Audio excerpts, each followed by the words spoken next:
Shikues nderuar, mirëmbrëma, unë jam Andi Bora dhe mirë se vini këtu në Sken Krimi në NTV. Do të ndalemi tek disa çështje që do të flasim sonte në pjesën e parë.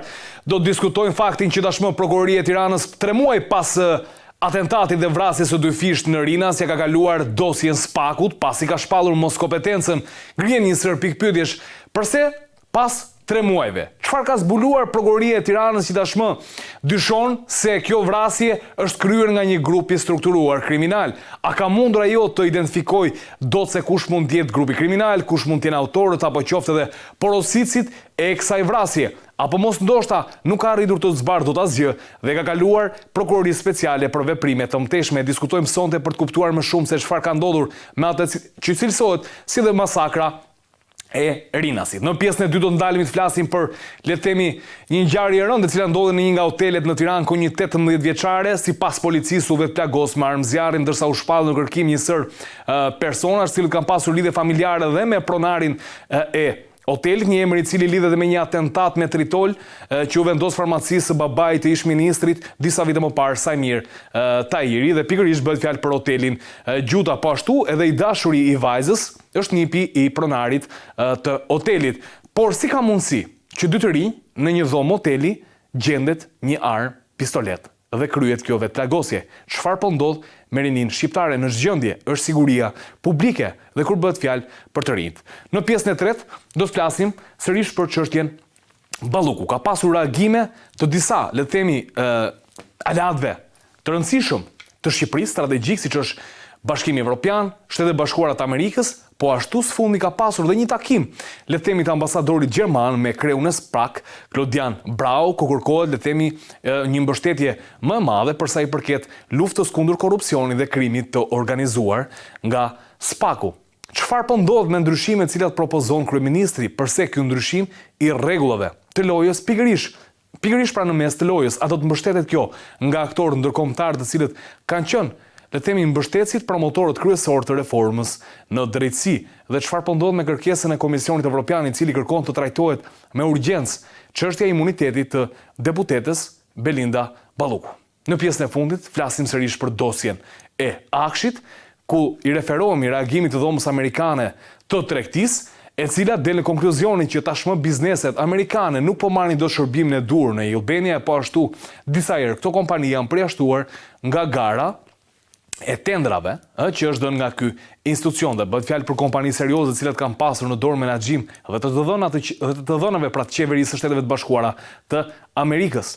Shfolur për video përgjime të rënda të kësaj dosje, për çfarë bëhet fjalë? Ndërkohë që drejtoresha e këtij institucioni, Mirlinda Karçanaj, në arrest shtëpie ka dhënë dorëheqjen.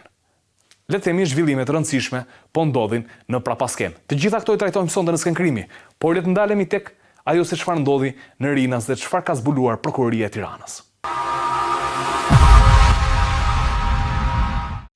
U deshën më shumë se 3 muaj që Prokuroria e Tiranës të kuptonte që nuk mund të vazhdonte dot më me hetimet e ngjarjes së Rinasit, ku mbeti i vrarë krau i djathtë Emiliano Shullazit, Gilmando Dani, si dhe miku i këtij të fundit, Muçi Shaljani. Hetuesit në kryeqytet kanë shpallur mos kompetencë për të vijuar me zbardhjen e ngjarjes dhe dosjen e kanë kaluar SPAK-ut pasi kanë dyshime serioze që vrasja buron nga një grup i strukturuar kriminal.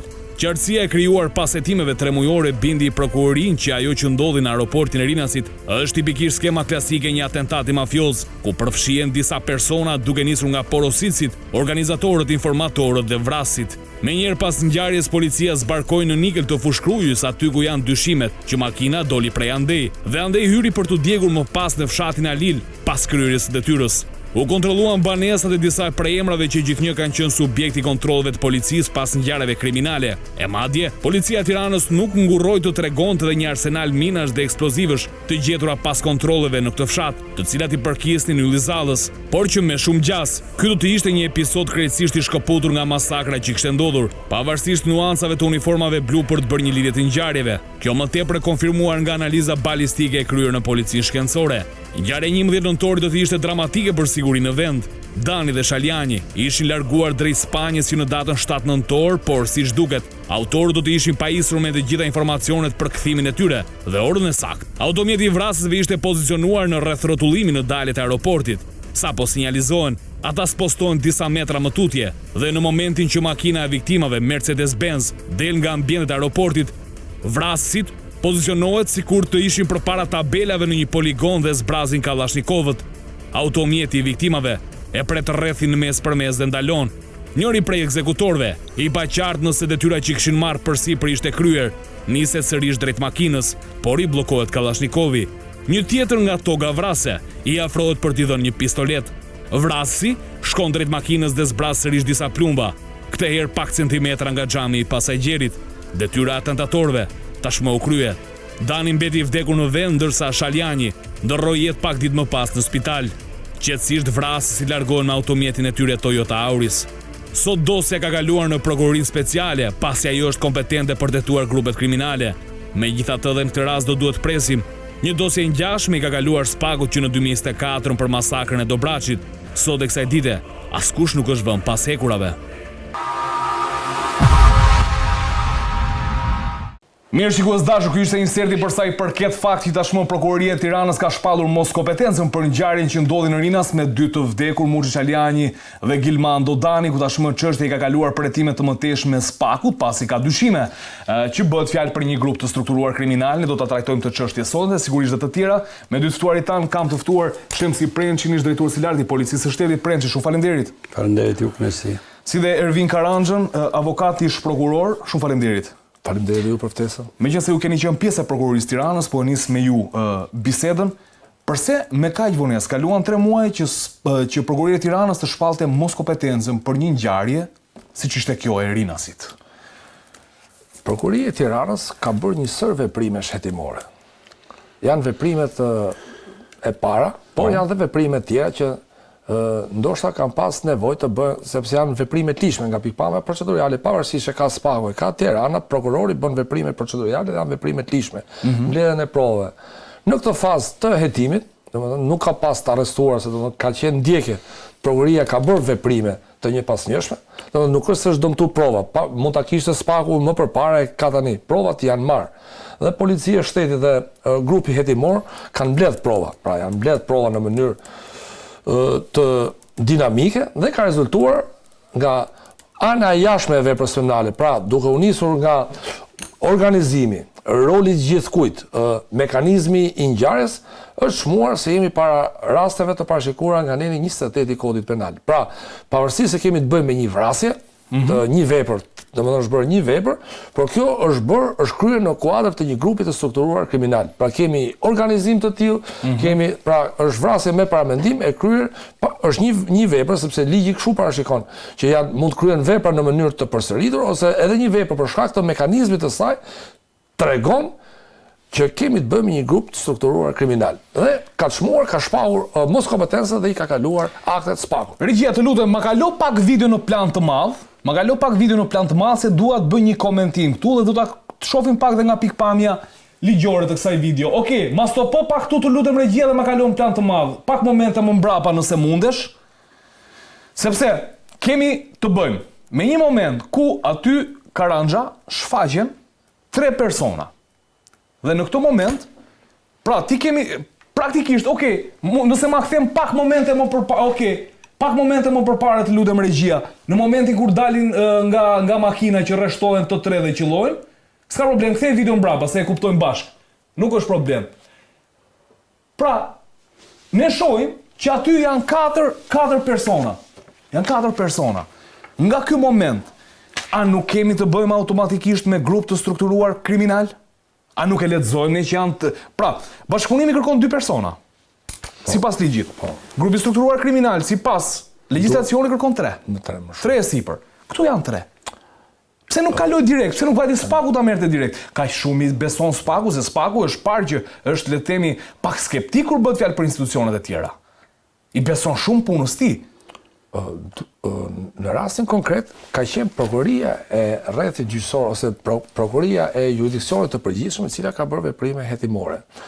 Janë bërë veprime në mënyrë, siç e thash edhe në fillim, janë bërë veprime të lishme, pra në prova. Dhe është në këtë fazë të hetimit të shmuar që të procedohet. Veprime janë kryer. Pra janë kryer, ndoshta ka pasur vetë ngjarje, ka pasur dinamikën e tillë që ka qenë prokurori i gatshëm që e ka ndjekur dhe për efekt shpejtësie dhe për efekt të marrjes prova në mënyrë sa më shpejt, edhe SPAU ka prokurorët, është e vërtet, janë prokurorët e krimit të organizuar, se ata i marrin raste të tilla, sepse kjo është sektori i korrupsionit dhe krimit të organizuar. Megjithatë, mendoj që është në fazën optimale dhe në fazën e saktë për të shpahur mos kompetencët dhe për t'i kaluar aktet. Pavarësisht se kanë kaluar 3 muaj nga ngjarja, kryesorja ka që janë bërë veprime hetimore dhe dosja nuk ka qëndruar në sirtar. Janë prokurorët të seksioni veçantë që merren me krime të rënda, të cilët kanë eksperiencë të posaçme lidhe me krime ndaj jetës dhe shëndetit. Është një seksion i posaçëm i cili edhe në drejtorinë e policisë qarkut janë është një seksion i posaçëm që i kushton vëmendje të veçantë veprave të tilla. Marrja e provave është diçka pozitive, pavarësisht se në këtë moment është kompetent SPAU, por edhe provat e marra nga prokuroria e shkallës parë e jurisdiksionit të përgjithshëm, ligji procedural parashikon që janë vlefshme. Të specializuar janë këto fushë, duke qenë se kemi grup strukturuar kriminal, i kalojnë akte. Pra nuk ka një pengesë për sa i përket provueshmërisë. Ne urojmë që kjo ngjarje të zbardhet, të dalin autorët e drejtësisë para drejtësisë, por kërkojnë veprime hetimore sepse kemi të bëjmë vepra penale të kryera tashmë të dyshora në kuadër grupit strukturuar. Domethënë nuk kemi në kuadër një dyshimi, por kemi një akuzë konkrete, pra kemi një regjistrim për veprën penale, sepse nuk jemi ndjeni nëse ka, domethënë mund të ketë indicie të dyshuar, po të ketë emrat personazh të regjistruar në regjistrin e veprave penale nuk kemi. Dhe kemi grup strukturuar kriminal. Ky moment mund të shërbejë SPAU-t hetimet nga SPAU, por veprimet procedurale të marra nga sektori i posaçëm, që është sektori i krimit ndaj jetës shpejt, që janë prokurorë specializuar, por është diçka pozitive. E qartë. Domethënë nuk është dëmtuar hetim ose si në pasoja. Përkundazi, prokurorët e specializuar me oficerë që kanë bërë dhe veprimet e para, hetimore ja çojnë dosjen e plot SPAU-t që ta ketë më tetë dhe punën për zbulimin e autorëve të veprave penale. Karanxha, faleminderit. A tregon kjo Premçi faktin që Prokuroria e Tiranës duket se i ka shkuar, le themi, ndoshta autorëve dhe porositësve, organizatorëve shumë afër, tash i thotë shiko se këta janë, por le të merret SPAU tani e tutje.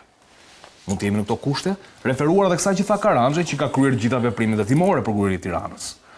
Domethënë, referuar kodit procedurës penale, organet e drejtësisë, qoftë Prokuroria e Jurisdiksionit të Përgjithshëm, është brenda afateve ligjore. Pikpyetja është që a mundët që prokuroria të kishte dhënë zgjidhje problemit më shpejt, duke vlerësuar mekanizmin e vrasjes, vendin ku është zgjedhur vrasja, mekanizmin e vrasjes, subjektin ose objektin, më mirë, objektin që ka qenë për të vrarë, kuptohet se Gilman Danin nuk mund ta vriste çdo kush. Do të vriste një grup i strukturuar për larje së hapësh, pra vrasje me paramendim. Duke analizuar gjitha këto, Prokuroria e Jurisdiksionit Përgjithshëm i ka pas të gjitha mundësitë për të dalë në një konkluzion shumë më shpejt. Por nuk do të thotë që ka shkelur afatet ligjore. Jam plotësisht dakord me prokurorin, i cili me të drejtë thotë që përtej veprimeve të para procedurale të kryera në ngjarje, janë kryer dhe veprime të tjera hetimore për të hedhur dritë me kë kemi të bëjmë, kush janë kundërshtarët dhe kush janë ekzekutorët. Dhe rrethanat e hetimit kanë quar që nuk kemi të bëjmë me një vrasje të thjeshtë, normalisht me sy ti mund ta kuptojsh, siç e ka kuptuar çdo qytetar, që vrasjen e Gilman Danit në Rinas, në atë formë, në rreth rrotullim, me 4 persona që turrën me automatik në dorë, do të thotë që e ka bërë një grup i organizuar. Pastaj, klasifikimi në bazë të normave dhe rregullave, që kemi të bëjmë me një grup të strukturuar kriminal, i është dashur kohë edhe për të bindur veten, por edhe për të bindur SPAU-n që ky material, kjo ngjarje, ju takon ta hajtoni ju për me tutje. Normalisht kur kalon një dosje nga Prokuroria e Jurisdiksionit Përgjithshëm tek SPAU, kalon me një relacion i shoqëruar me një relacion të hollësishëm mbi vendin e ndodhjes, po. mbi vendin ku ka ndodhur ngjarja kriminale, ngjarja që ka ndodhur, personi, domethënë njohja një përshkrim i hollësishëm i personit që është ekzekutuar dhe tjetri që është plagosur kohë jetën me tutje. Pra, i bën një rezimet të qartë edhe viktimave, edhe grupit kriminal që ka vepruar për rrethanat dhe mënyrën që si kanë kryer ngjarjen kriminale. Dhe pastaj i jep edhe konkluzione. I jep edhe konkluzione të sipas nesh mund të ketë vepruar ky grup ose ai grup. Pastaj për të hedhur dritë, për t'i kthyer këto hetime në provat pa kontestueshme, do t'i duhet spakut ndoshta edhe shumë kohë, por një farë orientimi, sepse prokurori e di shumë mirë kur fillohet procedimi penal në një ngjarje, hidhen ide mbi mundësitë dhe pamundësitë. Dhe ngrihen disa versione. 5, 6, 7, dhe eliminohet ai më i pamunduri gjatë rrugës eliminohet, nuk e ka bërë Andi Boro. Dhe nuk e ka bërë filani dhe duke shkuar do futet në dyshën e fundit që rrethanat dhe mundësitë është që ta ketë bërë ky grup kriminal dhe ky grup kriminal.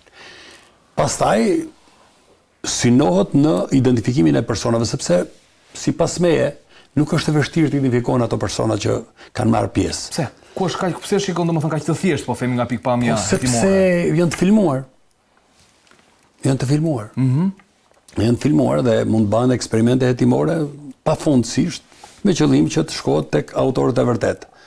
Prokurori ka një eksperiencë shumë gjatë në fushën e hetimit dhe e din se si bëhen eksperimentet hetimore, krimi identikiteve, edhe shkurja drejt një mënyra e ecjes, personat e dishuar.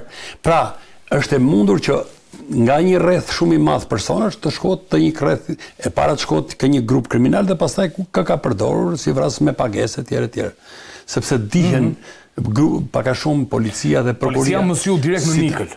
Domethënë, ka bërë kontrolle tek disa persona të cilët historikisht kontrollohen. Këto janë dyshimet paraprake. Po ka shkuar atje në proces verbal kjo. Por kur mblidhet rrethi, pastaj mund të shkojmë tek personat dhe dihet sepse policia e shtetit shqiptar në mënyrë të veçantë Spaku tashmë e din shumë mirë nga zbardhja e disa ngjarjeve e din se ky grup kriminal ka përdorur si vrasës me pagesë ku peshkon dhe rekruton.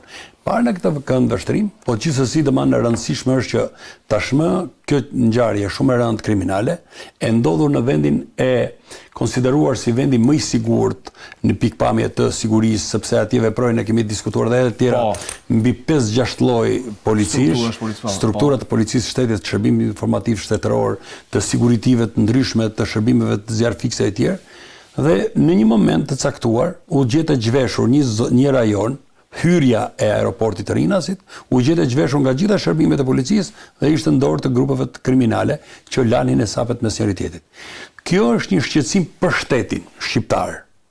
Kurse për prokurorin tashmë për Spakun, do t'i duhet të hedh dritë mbi këtë ngjarje, sepse vërtet është një ngjarje që është kryer në mes të ditës me gjakstësinë më të madhe, duke përcaktuar më parë edhe rrugët e lëvizjes për t'u larguar. Pra çka do të thotë që në çdo pikpamje është studiuar gjatë regjimi i shërbimeve të gjitha llojeve policive në Rinas dhe sepse dhe ata nuk e kanë patur në dorë që ta bënin në orën 2 apo ta bënin në orën 3, do ta bënin në orën që vjen avioni. E kishin informacionin saktë. Pra e kupton? Pra në këtë këndvështrim ata kanë gjetur gjithçka. Faleminderit Prençi për këtë shpjegim. Prençi preku diçka. Në atë video, Karanja, si ish prokuror, shikoni detajet të cilat mund të krijojnë një identikit të personave të përfshirë në ngjarje, është e lehtë, gjatësia, pesha, maskimi që kanë. Janë ekspertët që cilët me parafursi se po të kemi parasysh kamera është pak e largët. Kamera këtu që kemi që është kamera kryesore që ka filmuar dhe ngjarjen patën është gati 50-60 metra nga vendi i ndodhjes së ngjarjes, por ka kapur ngjarjen, domethënë ka kapur gjithë ngjarjen. Dhe në sept kamerës për koincidencë ka edhe makina që ka parkuar në sept kamerës. Plan të madh regjia. Jo, desha plan të madh për nëse mundemi. Ja, shikoj edhe mjeti në sept aty. e ka kap. Mund të bëhet me parafërsi, por personat janë të maskuar. Edhe kjo është një provë që shërben në unitet me provat e tjera. Pra mund të krijohet me parafërsi dyshimi për përjashtu persona caktuar lindur nga gjatësia. Gjatësinë e gjen, domethënë është shumë e thjeshtë, paktën sipas programit që përdorin grupet hetimore, ju e dini shumë mirë, është një nga programet Amed, një nga më të mirët, mjafton që në një moment të caktuar këtu të vinë dhe të merret gjatësia e kësaj pjese e statujës këtu dhe automatikisht përcaktohet gjithë gjatësia e objekteve të tjera. Këto e bën një nga programet më të specializuara hetimore. Programet, por prap duhet pa manualisht, pra ekspertja, ajo që jep në mënyrë të përmbledhur programit duhet ta verifikohet dhe ndoshta ka nevojë për një eksperiment hetimor. Pra të lënë një person të ngjashëm pra që të shikohet nga pamja e kamerave, pra të shikohet tek njëjta kamerë, te njëjti vend, për shembull, kjo është kamera numër 7 e objektit. Kamera 7, po. Kamera numër 7 që është e hotelit, kamera numër 7, të vendoset prapë te kamera dhe me gjatësinë e përafërt dhe me statujën, vendoset një person dhe dali gjatësia. Pra të zbresësh sepse statuja është e ngritur pak. E qartë, po, ka një ngritje, po. Rreth rrotullimit, po të shikosh ato, rreth rrotullimit është e lyra, dhe me të kuqe dhe me të bardhë që është me shenjë. Po. Shikon rreth rrotullimit, bari pjesa jeshile ka një ngritje. Ka ngritje, pra duke kapur personin sa është, ja ta shikojmë edhe duke kapur personin, të zbresësh pjesën sipër dhe del gjatësia, ja. Shikoj kur kalon, pa u ngjitur sipër, ka kalu e gjeme. Ja, këtu është në asfalt. Ja, këtu është në asfalt dhe duhet parë sa afër duhet, ja, sa afër është nga, ja këtu në moment që është prek atë pjesën, atëherë ajo mund të shërbejë si bazë, si pikë referencë. Por është ekspert vetëm për gjatësinë, kurse për identifikim nëpërmjet mjeteve të tjera është pak e vështirë se janë të maskuar. Me përjashtim, thash edhe një, po të ketë është kamera tjera të cilat ka një rezolucion të lartë, janë shumë megapiksel që kur e zmadhon, ka programe pastrimi dhe të del dhëna dhe teknike që mund të jetë retinë syve e tjerë. Po me këto dhëna që kemi, me këto lloj kamera, se këto janë kamera të një biznesi privat, me parafërsi mund gjendet gjatësia që të bësh përjashtimin e ekzekutorëve. Pra te ekzekutorët që kanë ndalë që e lidhe me këtë pjesë, mund bëhet me parafërsi lartësia e tyre sa mund të jetë gjatësia. Që mund të bësh që mund të përjashtosh nesër pas nesër vlen për hetimin, mund të përjashtosh një person tjetër. Po unë jam mirë në Thekusur, nuk jam unë aty, sa është 1.78. Pra këtu e përjashtojmë filanin. Ka vlerë përjashtimi. Por prap duhet prova tjera që të jemi të saktë në provimin e akuzës. Pra vetëm me këtë ne kemi një mekanizëm se si kanon ngjarje, por për autorsinë duhet prova të plota, duhet lidh me makinën, duhet lidh me kamerat, si janë heq kamerat rrugës, kush ka shku. Pra është një tërësi e timi, është hetim pak i vështirë, sepse kemi të bëjmë me grup strukturuar kriminal. Dhe Prokuroria e Tiranës me drejt ka bërë një tërësi veprimesh hetimore dhe ka arritur në konkluzion. E njëjta gjë ndodhi me Dobraçin. E njëjta, po të themi natyrë masakrës, këtu ishin 2 viktimat, ishin 4, në mes të ditës edhe ajo e mbajti një muaj Prokuroria e Shkodrës dhe ja referoi Spakut. Nga informacionet që kam, di që kam pas një autor të dyshuar, prokurorët në Shkodër, mirë po kanë kaluar 1 vit e gjysmë, dhe kjo dosje është akoma në Spak. Dhe jo më kodun po e trajtoj pra. A ka ko Spaku? A ka kapacitet e Spaku për ta zbardhur? Dobraçi është akoma pa zbardhur. Këtu e kam çështjen, shkon dhe kjo në Spak, ngjelet dhe kjo pa zbardhur? Prandaj thash edhe në fillim, Prokuroria e Tiranës dhe Shkodra ka prokuror specialist, pavarësisht se janë të rrethave gjyqësore.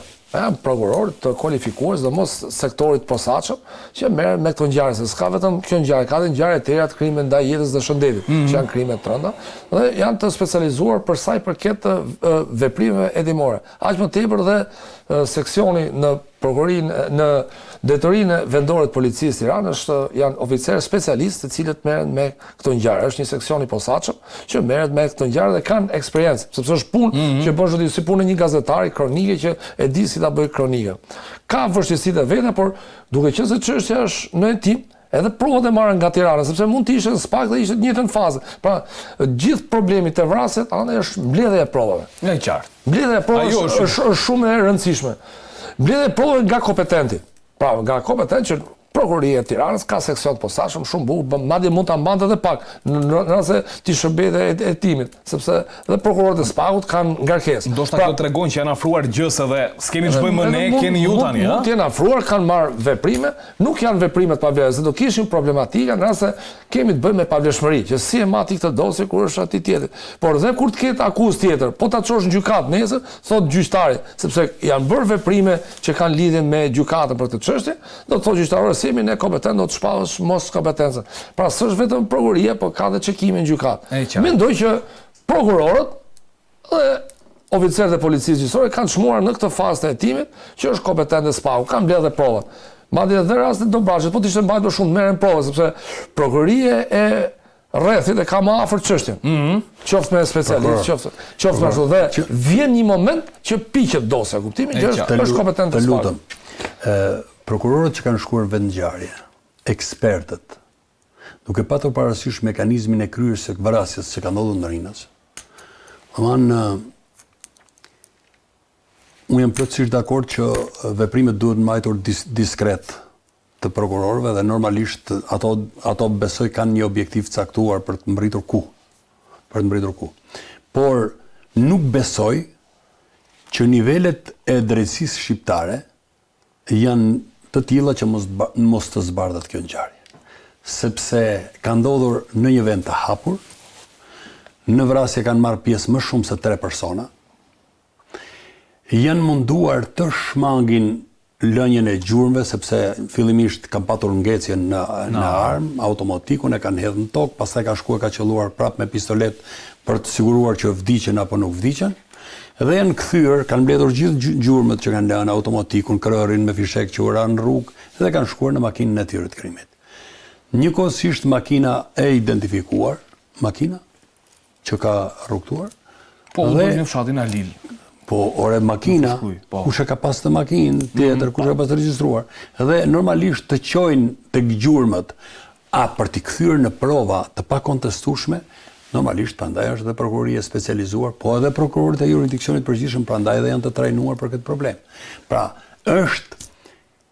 është për të hedhur dritë me çdo kusht mbi këtë ngjarje, se atëherë do të thonim çfarë do bëhet me ngjarjet që kanë ndodhur natën, pa i pas një kamer, pa patur asnjë të dhënë se kush grup kriminal ka vepruar, me çfarë makina janë afruar. Po në Dobraç për shembull Prençi. Në Dobraç kjo çështje ka shkuar në SPAK, ka një vit e gjys. Tani ka çfarë arreston SPAK-u aty është një nga pyetjet, ka çfarë arreston nga autorët? Se është bërë shumë komplekse çështja, domethënë ngel aty në sirtar dhe shiko. Në ngel çështje mbas çështje. Unë nuk besoj. Ajo kërkon kohën e vet për shkak të asaj, po. Ngjarja e Dobraçit e ka dëshmitarin brenda. E ka dëshmitarin, e ka pas dëshmitarin në makinë. Pra është një mbijetuar në makinën e viktimave. E ka marrë këtë? Po se ka marrë, do ta marrin. Kur t'i vi koha, do ta marrin. Ngjarja e Dobraçit dihet botërisht. Po thoni është një mbijetuar, po me të tjera çfarë ndodhi? O zotëri, unë po them që për të hedhur dritë, e kanë aty. Le ta marrë SPAK-u. E kanë aty. Pastaj ngjarja e Dobraçit, domethënë hipotezat, jo hipoteza, po të dhënat janë se ka pas plagosur edhe nga krau tjetër janë mjekur nëpër spitale, nëpër mjek privat. Kështu që unë jam i bindur që prokuroria i ka dhënat. Dhe sa kohë do duhet për ta kapur fillin, domethënë kjo kërkon kohën e vet. Por të dy ngjarjet, edhe Dobraçit edhe Rinës janë ngjarje në mes të ditës në rrethana pothuajse të barabarta. Flasim për sigurinë publike, se kjo është gjithë problemi dhe unë jo më kohë të trajtoj domethënë, sepse kur bëhet fjalë që cënohet siguria publike, reagimi i shtetit, i drejtësisë, i prokurorisë, i hetuesve të gjitha merat, do të jetë shumë i shpejtë. Unë ta thash që në kryet herës çështjen e sigurisë publike. Aeroporti i Rinasit është një ndër objektet më të rëndësishme të shtetit shqiptar. Është aeroporti vetëm ndërkombëtar i një shteti vendantar i NATO-s. Dakor? Në të cilin vepron policia kufitare, policia e rendit dhe sigurisë publike në perimetrin e Rinasit, pra në pjesën e jashtme të rrethimit, është detyra e policisë rendit dhe sigurisë, është policia kriminale, është policia ushtarake, është shërbimi informativ shtetëror, është reparti zjarë fikseve, Vumushtria, janë repartet e sigurisë, janë radiolokacioni, janë gjithë ato, që për të hangër bukë dhe për t'i morë rrogën shtetit. Për të ndodhur në nyjën nevralgjike të aeroportit të Rinasit, rreth rrotullimi tek është përmendorja e shenjtores Nën Tereza, nuk ishte asnjë shërbim. Po të shkojmë unë edhe ty, dhe tani nuk kalojmë dot nga patrullat e policisë. Pra çka do të thotë që plani i vendosjes, plani i dislokimit të shërbimeve të rendit dhe sigurisë publike në një vend si aeroporti i Rinasit duhet rishikuar. Shteti gjithmonë du të ndjeki dinamikën e zhvillimit të një shteti dhe në përputhje me dinamikën të hartoj strategjit, planet e sigurisë, planet e emergjencës, në mënyrë që mos ndodhet para të papritura. Por ka një problem. Pra këto lloj gjërash më mirë i studiojnë grupet kriminale se sa i studiojnë institucionet shtetërore. Janë këtyre institucionet të mirëfillta ligjzbatuese dhe grupet kriminale. Unë do doja të ndaleshim shkurtimisht tek një çështje, një vetplagosje thot policia që ka ndodhur sot e një vajze 18 vjeçare e cila ka qenë në hotel me të dashurin e saj 22 vjeç, është gjetur e vetplagosur në dhomën e hotelit e ka ndërguar në spital, ka ndodhur të paktën në hotel Gjuta ka përshtypjen dhe në pronësi të Vladimir Gjutës, emra të cilët lidhen edhe me një incident të dyshuar në vendosjen e një lëndë shpërthyese disa vite më parë tek farmacia e babait të ish-ministrit të brendshëm të asaj kohe Samir Tahiri. Ajo çfarë më bëri përshtypje dhe që unë po e trajtoj është si ka mundësi një vajzë 18 vjeçare me të dashurin e saj 22 vjeç gjendet një armë dhe vetplagoset. Arsyet, motivet janë krejt të tjera. Çfarë tregon kjo? Të rinj me armë në përduar dhe rrezik për shkaktuar një ngjarje krejtësisht të rëndë. Këtu na vjen keq se është vajzë e re, por mbajtja e armëve është problem për shoqërinë shqiptare. Pra, shikoni edhe kemi një rast si mbajtja e armëve si një pasojë. Nga sa kemi parë media dhe që është raportuar dhe nga shumë media, në rezulton që vajza është vetë plagosur, sepse kishte dyshime, janë parë pamjet filmike të hotelit, dhe ka rezultuar që në momentin e ndodhjes ngjarjes, vajza ka qenë vetëm dhe është plagosur me armën që ka pas aty. Janë arrestuar shumë persona për ngjarje, mendoj që nuk mund të ishte numër kaq i madh i arrestit, vetë plagosja është bërë nga personi konkret dhe poseduesi i armës, kush është, s'mund ta se duhet jemi dhe korrekt. Policia ka ngritur për mos kallëzim, krijimi përfshirje të gjurmëve. Nuk arreston, pavarësisht se është një emër që është përfolur shumë herë, domethënë për është si të thosh siç që ka pasur precedent, më sa nga pikpamja ligjore, nuk mund të arrestohet tash për se na kthehemi tek ai rasti i revolverit, që për një revolver të skeçit arrestohen 5 vet. Ngjarja edhe policia që kishte bërë deklaratën zyrtare ishte treguar korrekte kuptimi që tha, shikon rastin konkret është verifikuar pamjet filmike dhe ka rezultuar që në momentin e ndodhjes së ngjarjes vajza ka qenë vetëm. Pra nuk është se kemi të bëjmë me një ngjarje kriminale, tash shkaqet dhe motivet pse kjo vajzë ka vrarë, ka tentuar të bëjë këtë akt. Atëherë do ta sqaroj hetimi. Ajo tjetra që diskutojmë është për problem mbajtja e armëve. Kjo është shumë shqetësuese Kjo është një problem që vlen të ndalojmë. Mbajtja e armëve është një problem shumë i madh për shoqërinë shqiptare, se mbajtja e tij duke pasur parasysh dhe temperamentin e shqiptarëve që janë pak sanguin, mund të sjellë pasoja shumë të rënda. Pra diçka që një sherr, diçka në rrugë ose një moment i caktuar, sjell ngjarje të cilët nuk mund të riparohen më. Shqyqy që në rastin konkret do të thonë diçka fat kuptimi që nuk ka ndodhur. Vajza ka shpëtuar, është në gjendje të mirë. Ka shpëtuar në gjendje të mirë. Kemi një armë që do provohet nga hetimi se i kujt është. Dhe shqyqy që është ngel me kaq. Por problemi i armëve në shoqërinë shqiptare është një diçka që ne duhet ndalojmë, duhet ta analizojmë si të heqim armët nga përdoria. Ato armë nuk mund të hiqen sepse armët ka bërë dhe përpjekjen kohë diktaturës të Enverosh dhe prapë shqiptari nuk e ka heq armën. Ke armë të cilët kanë qenë mbajtura që nga kohë e luftës, që nga kohë e Austriakut, që ka pas në zonat, për shembull zonën e Fushkujës, kanë pas dhe mitralosë të kohës 1918, në kohën luftës së parë, që ka qenë lufta e parë 1914-1918. Ky është një fenomen të cilët duhet Shkolla të bëjë ato të vetës, është një vajzë e re, është 18 vjeçe, pra shkolla, familja duhet të ndikojë më shumë që edhe po ta shohësh një person rrethit tënd, të mos prekësh armë, të mos merresh me armë. Kjo ka pas dhe një rast tjetër që është referu nga çfarë pa mbete një tentativë që për me plagos veten.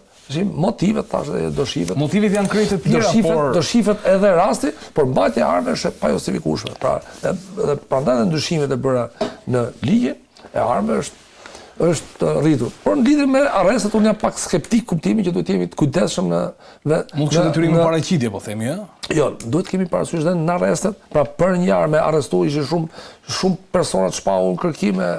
Neve duhet autorin e ngjarjes duhet të arrestohet, për poseduesi i armës dhe personin në fjalë. Ja mund ta lexoj, u arrestuan në flagrancë shtetasit VG 46 vjeç dhe MR Gjë, 48 vjeçe për moskallëzim krimi dhe veprime që pengojnë zbulimin e së vërtetës, u shpallën në kërkim shtetasit SG 49 vjeçe, Gjë 24 vjeç për moskallëzim krimi, veprime që pengojnë zbulimin e së vërtetës, si dhe shtetësia i Gjë për të njëjtat vepra penale, si dhe për armbajtje pa leje. Pra, arma e 22 vjeçarit. Është e njëjtë, pra, është e njëjtë. E 22 vjeçarit.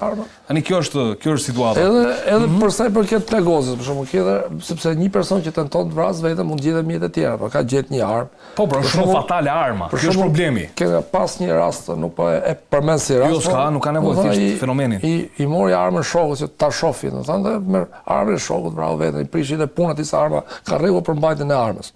Pra mori armën e shokut, gjeti mjeti i prishi punë shokut. Pra ai person e mori 2 minuta, u fut në makinë dhe e kishim si rast, domethënë, u diskutuar shpërdorimi i armës, rregull për mbajtjen e armëve, po armët me leje ka rregull për mbajtjen e armëve. Pra është ndahet penale ose administrative. Por është një diçka. Në këtë rast nuk mund të kesh përdorim armatimi përsa ku nuk ke leje për ta mbajtur. Kurse rastin konkret poseduesi i armëve ka kryer vepra penale të mbajtje pa leje, është në vend publik dhe madje edhe kjo që ka realizuar këtë veprim që ka prekur e ka poseduar, sepse provohet posedimi i armës zjarrit për shkak se e plagosur, vetë gjithë sa ke planuar vetë e plagosur, nga pamjet filmike del pikërisht vetëm këtë dhomë që ke realizuar këtë vepër.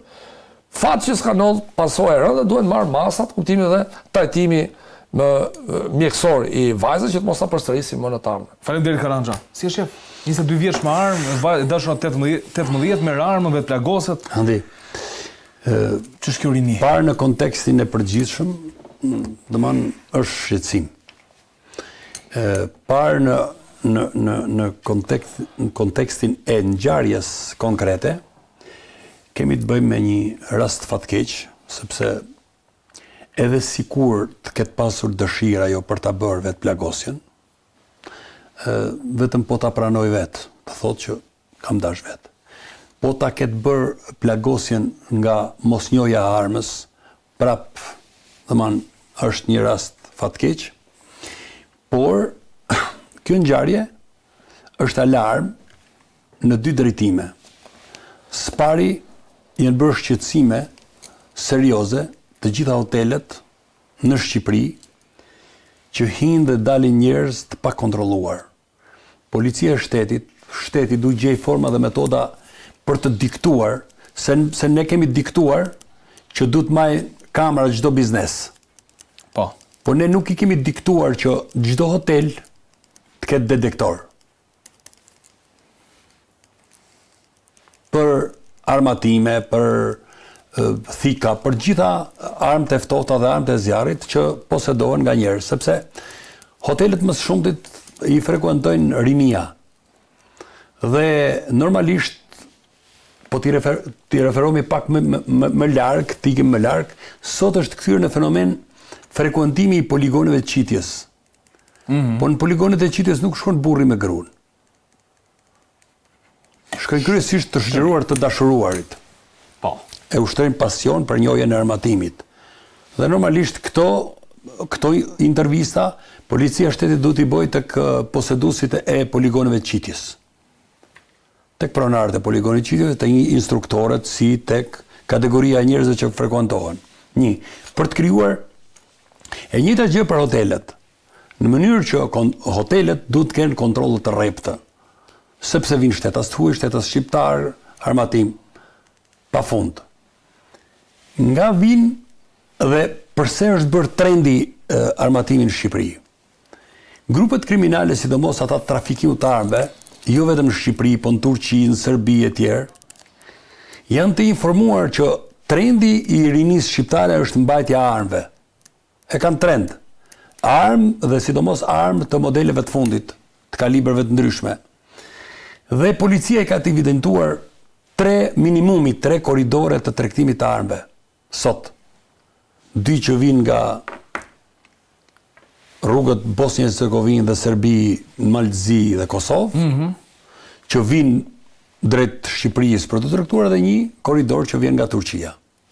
Paktën kaq kam informacion unë. E qartë. Po këto janë kuriozitetet çfarë referohen. Policia e shtetit në këtë pikpamje nuk them se s'ka punuar, ka goditur disa grupe, por gati tregtimi i armëve në Shqipëri është bërë si tregu i domatave. Domethënë janë përfshirë shumë grupe kriminale që merren me tregtimin e armëve. Dhe çdo ditë dëgjojmë ne që jo te fresku, jo të nxehtit, u kap ki grupu, u godita i grup.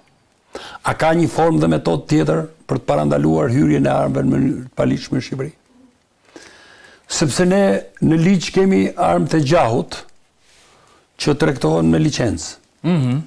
Nesër do të lejohen edhe armët e brezit, armët luftarake e tjerë. Siç i ka në shumë vende të botës. Ama ne nuk na pengon asgjë e ligjshme për të luftuar të kundraligjshmen, sepse prandaj e kemi institucionet. Duhet ngritur sistemet e monitorimit, të informacioneve të kualifikuara, të shërbimit informativ shtetëror, të policisë kriminale, me qëllim që kontingjenti që merret me problemin e tregtimit të armëve, sepse thash është bërë si tregu i domatave. Po, në shkëtyr problem. Por, të shkojmë që hotelet në Shqipëri, ato hotelet me 5 yje, resortet turistike, qeveria i ka favorizuar në pikpamje të taksave tatimeve që i ka përjashtuar 5 vite, 10 vite investitor strategjik, favorizimin pikpamje fiskale plot. Tashti, nëse ju ke bërë gjitha këto lëshime, në pikpamje të sigurisë duhet të kërkosh rregull. Për 2 arsye, pa viktimizor njerëzit pa formim, të pa specializuar në Shqipëri si puna e vajzës 18 vjeçare. Së dyti prishet imazhi i turizmit në Shqipëri. Pra qeveria, ashtu si që sheh perspektive në zhvillimit turizmit shumë të rëndësishëm për jetën në Shqipëri, edhe për të ardhmen, edhe për të ardhurat, edhe për punësimin, frekuentimin e tjerë, duhet shikoj me një plan të veçantë çështjen e sigurisë së hoteleve, sepse edhe këta njerëz që janë të rregullt, plagosin veten nga mosnjoja, ose nga depresioni, ose nga ndarjet që u vinë të rive, dhe në moment caktuar, nga goditja që pësojnë për shkak të ndarjeve midis qifteve, vendosin vetë flimin, vetë plagosjen, e tjerë. Është një fenomen sa social edhe kriminal. Me qartë. Dhe në këtë pikpamje, duhet një punë e rëndësishme në çdo drejtim, duke kombinuar shumë gjëra, edhe me Ministrinë e Turizmit dhe me Policinë e Shtetit, por edhe me disa probleme që kanë të bëjnë për mendimin tim edhe me shërbimin informativ shtetëror, për faktin sepse është parë, kjo është rast fatkeq, unë e klasifikohet që në fillim, por me sa kemi dëgjuar, po përdoren edhe nga shtetet të Ballkanit për ta destabilizuar Shqipërinë, dhe tentativa për të futur sa më shumë armë në Shqipëri mund të bëhet edhe me një qëllim të caktuar për ta adresuar ose për ta eksportuar konfliktet, për t'i futur në Shqipëri, për t'i futur në Kosovë, për t'a futur në Maqedoni, për t'a futur në Malzi, bi fjala. Sepse kanë interesa. Dashakejse. Pra ne thash që duhet një shërbim kompleks, duhet një strategji komplekse për ta studiuar në çdo pikpamje. Sa ja rrihet pastaj? Mundësit i kemi, Prençi. Falenderoj shumë. Ndalemi tek çështja tjetër, do të flasim në atë se çfarë po ndodh tashmë me çështjet e drejtësisë që ka futur politikën, le të themi në një vorbull të vështirë, në një vorbull të madhe. Diskutimi, çështja Balluku, vendimi i gjykatës kushtetuese, ndryshimet ligjore që kërkon të bëjë kryeministri, reagimet e, le të themi, ndërkombëtarëve e të tjera me radhë. Ne ndjekim insertin dhe rikthehemi për diskutim.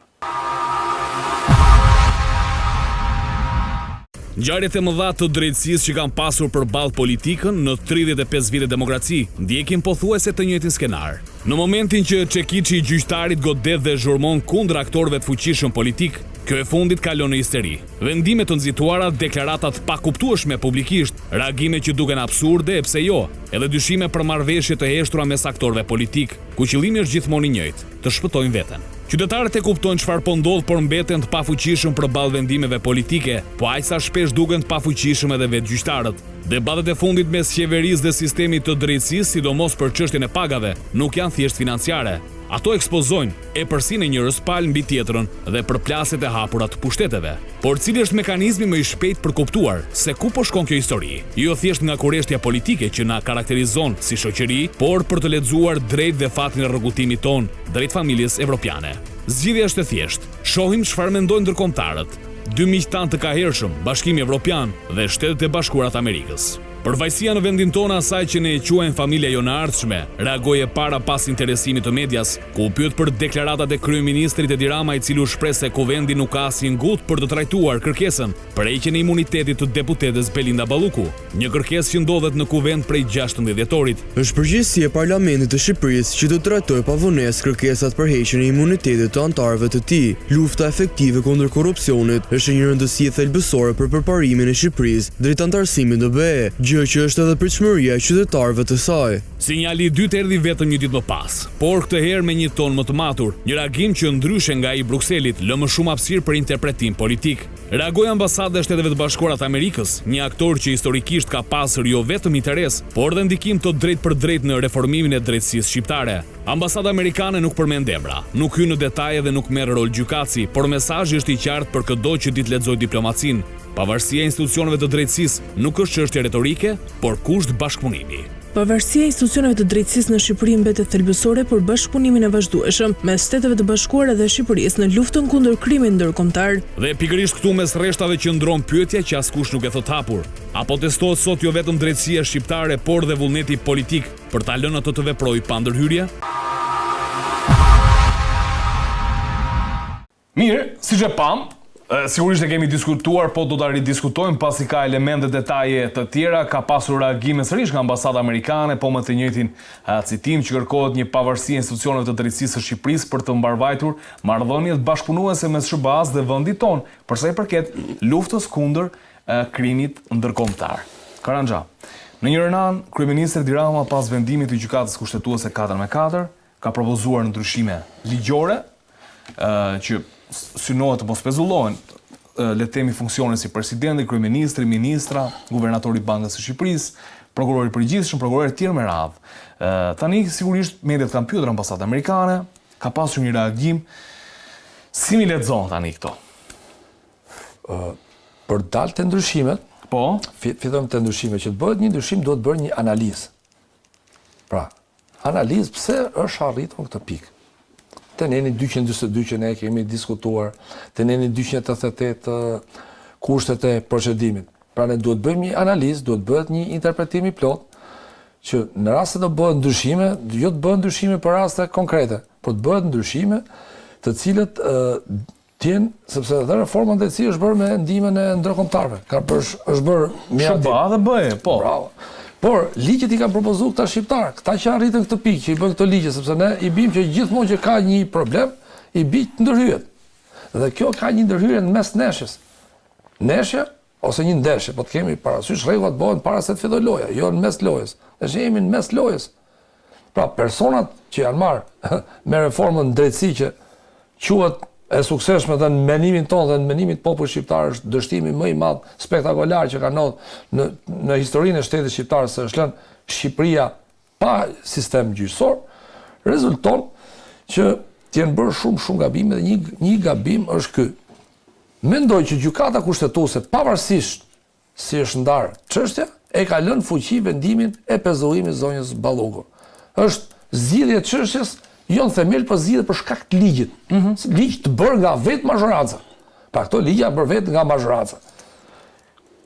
Duke qenë se ne kemi një aleat, që është Shtetet e Bashkuara të Amerikës, edhe ndihmën e Evropës që ashtu, por aleati jonë kryesor duhet ta pranojë Shtetet e Bashkuara të Amerikës dhe mesazhi është i qartë që nuk duhet preket në lidhje me krimin ndërkombëtar. Tani këtë nuk kuptoj dotun, se media ka pyetur tipikisht për ndryshimet ligjore për rastin Balluku. Për rastin Balluku ka thënë që nuk mund komentojmë çështjet cilat janë proces hetimor apo çështje ligjore. Kanë të drejtën e tyre ta bëjnë këtë, kurse tek pjesat thonë kërkojnë pavarësinë e drejtësisë shqiptare për luftën kundër krimit ndërkombëtar. Tani, a mund ta shohim ne korrupsionin e brendshëm të Shqipërisë të shkëputur nga pavarësia e drejtësisë që lidhet me krimin ndërkombëtar? Përgjigja është e tillë. Që spaku është një. Jeton krimi kombëtar dhe ndërkombëtar. Po, dhe korrupsion. Pra nuk mund ndërhyet me nenin 242 e tjerë që e lëm për ndërkombëtarët të jesh i pavarur dhe për kombëtarët të jesh i varur. Absolutisht. Pra ato janë bashkë si një varg. Kiçi dhe Bashi. Po mbyt Kiçi, mbyt edhe Bashi. Ja, i qartë. Kështu që ato janë bashkë, kështu që mesazhi është i qartë. Don't touch. Mos e prek. Okej. Pra, në këto kushte. I bie Bashit dhe Kiçi, pra ti s'mund thuhet, pra është një varg, Sparku është një. Nuk mund të themi që Sparku janë dy sektor, pra shiko, ndërkombëtar është i pavarur, nuk po e luajmë të ndërkombëtar. Duhet kemi parasysh, kjo është shumë e rëndësishme sepse dëmton bashkëpunimin e Shqipërisë me Shtetet e Bashkuara të Amerikës që janë aleati kryesor. E dish po përfituroja kur thatë të është një ndeshje, po përfituroja një skuadër me 11 lojtarët, një 4-5 i kanë nxjerrë arbitri me karton të kuq, edhe kujtohet ku diun presidenti i këtë thot stop se na hoqe shumë. Pra të nuk do lejojmë nga ky moment të na dalin me karton të kuq. Faji i autorëve të reformës në drejtësi do ta marrësh vetë. Dhe duhet të jemi në konsideracion është faji vet. Nuk është shumë e lehtë të ndryshosh ligjet në rregullat mes lojës. Rregullat ndryshojnë. Kur i bën ligjet shifi mirë. Sepse gjithmonë ligjet që ndryshojnë brenda natës, gjithmonë dhe ndryshimet e kushtetutës, dhe gjithë që janë bërë brenda natës, kanë sjellë pasoja shumë të rënda për popullin shqiptar. Ligjet sjellin rregulla jo për persona të caktuar, duhet se krijojnë norma juridike të përgjithshme. Pra, kur e bën një ndryshim, duhet të pyetësh faktorët pse e bën, cili është shkaku që bëhet sot. Cili është shkaku që pse s'u bë më përpara dhe pse shkencëtarët që u morën me reformën e drejtësisë nuk e bën. Se mlidhesh me urgjencë dhe vetëm për një nen. Një nen. Ka plot kodin procedurës penale që nëse ka një alarm për të ndryshuar, duhet ndryshuar kodi i procedurës penale me themel. Po ndryshon vetëm para kodit penal. Po ndryshon vetëm për shkak të rastit Balluku, pra do ta marrim sepse një emër bëri gjithë televizje apo kjo është një masë parandaluese e qeverisë për atë se çfarë kushtetuta i dha të drejtë Spakut që mund të pezullojë ministrat. Prokurori e din më së miri se nëse ka vend për një kërkesë urgjente, është më parë të ndryshohet kodi i procedurës penale se kodi penal. Se në fundit ne ligje kemi. Problemi është nuk kemi eficiencë. Kodi penal. Po pra, ne nuk kemi eficiencë të zbatimit të ligjit. Dhe që të ketë eficiencë zbatimi i ligjit, duhet kesh një kod të procedurës penale perfekt.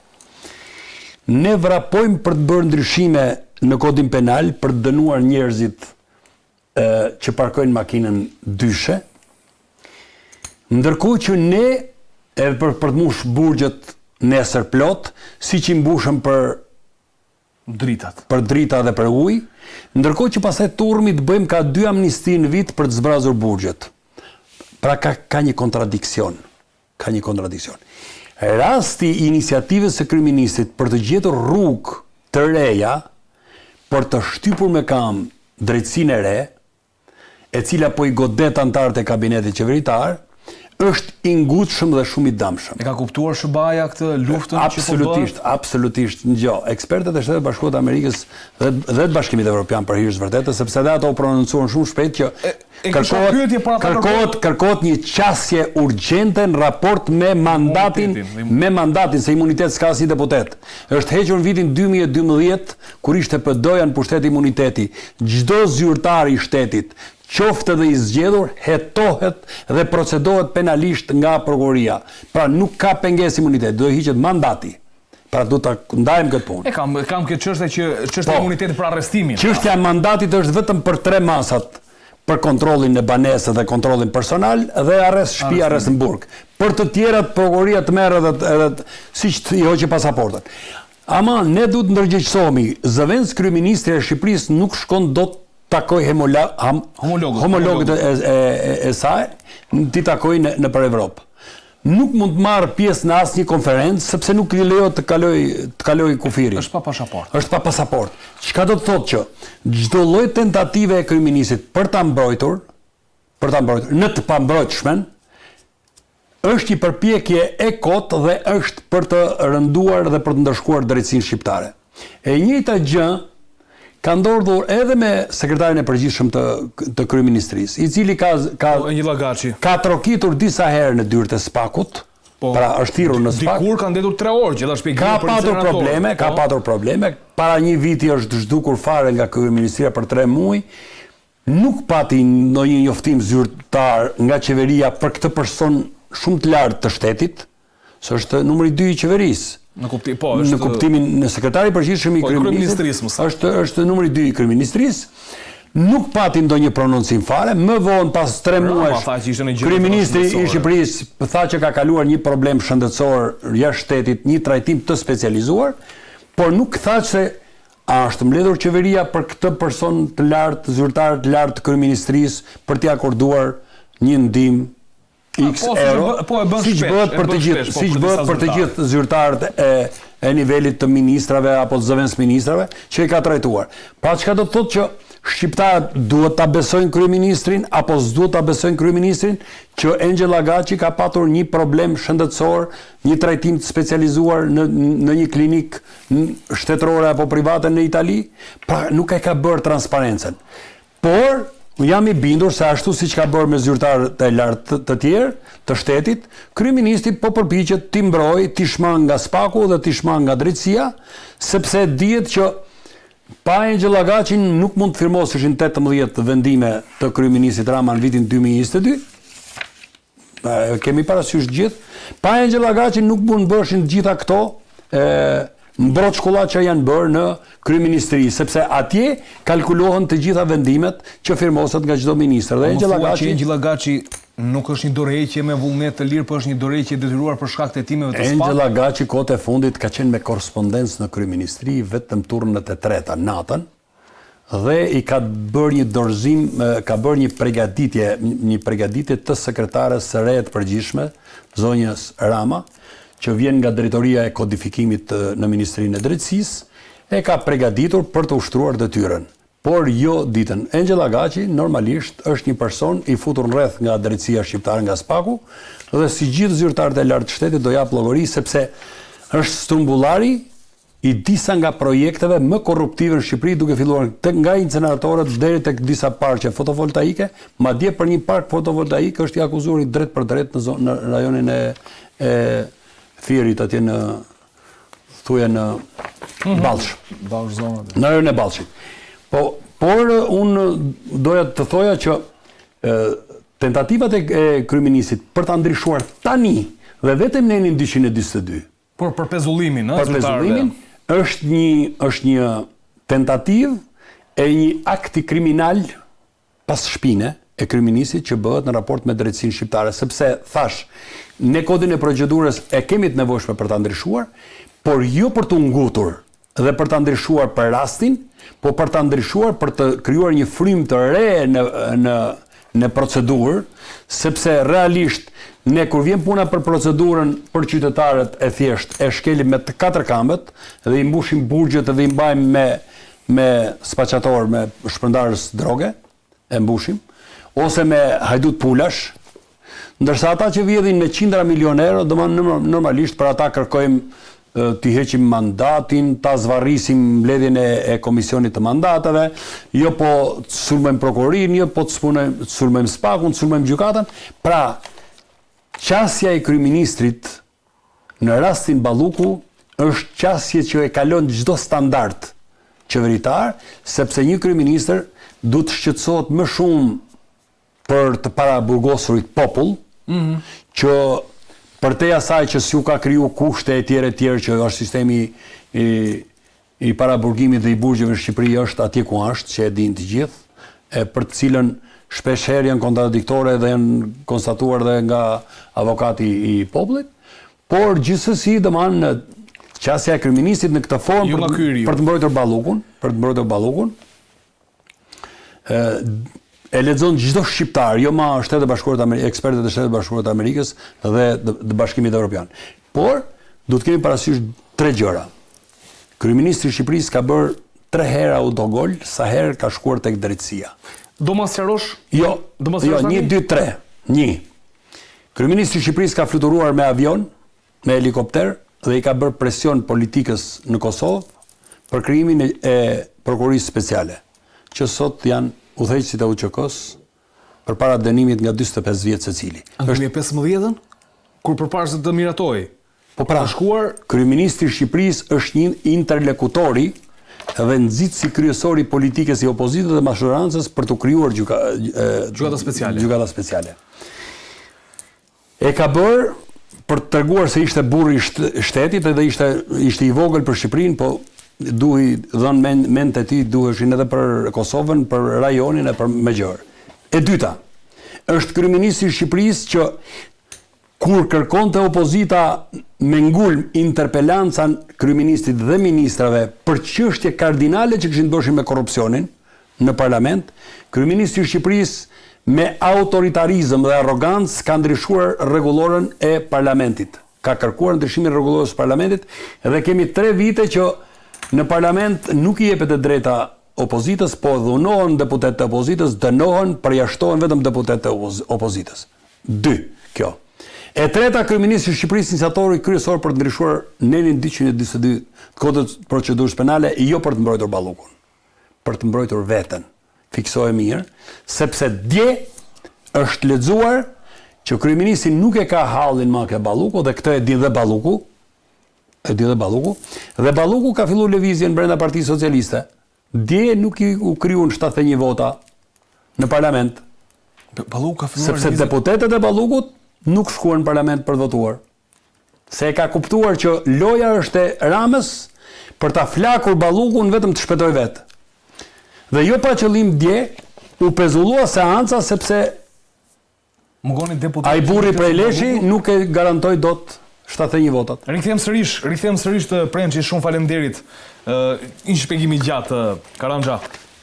Kjo lëvizje e Agaçit, sepse do të kujtojmë siç e tha edhe Prençi, numri 2 në kryeministri, ka shkuar 2 herë në SPAK, pak në çfarë është publike, ka dhënë shpjegime për 3 orë, do të japë shpjegime për 3 orë, do thotë që e pyetur shumë nga oficerët. Sigurisht për inseneratorin, ka thënë ai. Si lexon këto lëvizje? Janë lëvizje kryesisht politike apo lëvizje të cilat diktohen nga SPAK, nga drejtësia? Agaçi bërë edhe një postim Facebook që edhe vjet po të kemi nuk doli për një farë kohë në publik, është e vërtetë që është zhdukur një farë kohë, por bërë një prononcim publik që kam qenë shumë keq nga ana shëndetësore. Kam pasur probleme me zemrën. Dhe më vjen keq. Konfirmuar dhe nga kryeministri për i trajtimin italian. E konfirmuar nga zemra dhe zemrat po të shohim personat e trajtuar me zemër duhet i bish mbrapa këtij trajtimi, sepse në të kundërt rrezikon pasoja fatale. Unë mendoj që për shkaqe shëndetësore ky zyrtar i lartë, do të them, është larguar nga kjo detyrë. Është larguar vetë me kërkesë me drejtë, sepse nuk mund ta përballoj dot, sepse puna ka, domethënë që ti je i angazhuar tërësisht në një punë, duhet të jesh në rregull nga ana shëndetësore. Konstatohet një dëmtim shëndetësor, i cili pra një pengesë shëndetësore, po thua. Një pengesë, unë i referoj çfarë kanë thënë vetë. Domethënë këtë është e vërtetë që është pyetur në SPAK 3 orë, por jo tash, domethënë ka kohë. Kam vitin e kaluar e kaluar. Unë mendoj që është i smur, pra është i smur, nuk është se e ka saju smundjen, sepse mund ndodhë që edhe sajohet smundja për kur ke probleme me drejtësinë. Po e them me kështu, që të juroj shërim të shpejt që të kthehet, domethënë, kthehet për vetën e vet dhe për familjen e vet. Pra nuk është se lidh tipikisht me çështjen e drejtësisë. Çështja që në drejtësisë ai është pyetur, ka dhënë sqarime dhe janë po mendoj ka qenë spekullim që ai është pyetur 10 di ka pasur një gabim, ka përshtypjen nga shëndetësore është e tillë që nuk mund ta ashtros këtë punë dhe është larguar të vijë një person tjetër që është kushte optimale, sepse puna do për kushtim, pra do të jesh sidomos edhe nga zemra që është një organ jetësor, do të jesh në gjendje pune, të shkosh. E qartë. Tjetra çështje ku duhet ndalem, Komisioni Evropian ka kërkuar trajtimin ose adresimin pa vonesa të imunitetit të Ballukut në kuvend. Kryeministri thotë që nuk ka urgjencë trajtimi i kësaj çështje pas vendimit të gjykatës kushtetuese, ndërkohë paraprihen ndryshime. Çfarë kupton nga ndërkombëtarët? Është një tjetër faktor i cili ka kontribuar për reformën drejtësi. Ndërkombëtarët duhet ta serojmë një diçka. Reforma drejtësie kemi diskutuar dhe stërdiskutuar. Qëllimi kryesor ka qenë ofrimi i drejtësisë qytetarëve në kohë. Kjo dështoi hiku. Afatet e arsyeshme zbohet fjalë aksesit fjalë. Tash ka ngel vetëm një kavo.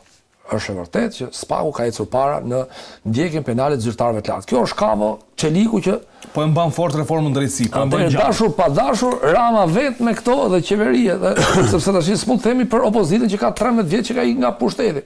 Tash ti je në pushtet dhe me logjik. S'mund të procedosh një person që s'ka gjë në dorë. Shpërdorimi i tyre është për funksione zyrtare.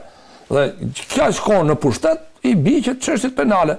Jemi në 2026 deri në 2016 që është afati parashkrimit ndjekjes penale, 2016 ne kush ka qenë pushtet? Se 10 vjet është parashkrimi i ndjekjes. 10 vjet për shpërdorimin e detyrës, për falsifikimet.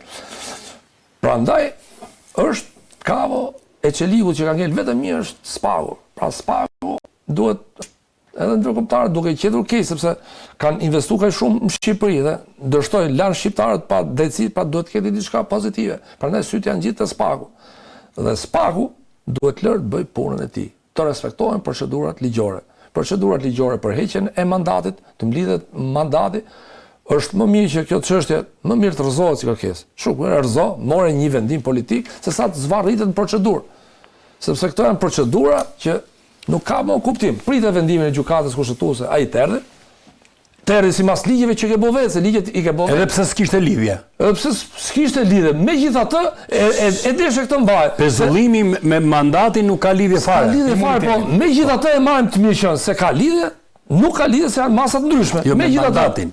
Me mandatin. Pezullimi me mandatin nuk ka asnjë lidhje. S'ka lidhje fare. E marrim të mirë qenë zëm se ka lidhje, është ashtu siç thotë ti. Ti aku e ke tra vendimi, është zgjidhje ligjore. Ligjin e ke bë vet, ma e vet, tash shpreh. Por e mblidhu mos ja hiq. Sepse zvarritja e procedurës jep një faturë shtetit dhe qeverisë. Duhet kemi parasysh SPAK-un, pretendimet e SPAK-ut janë zyrtare.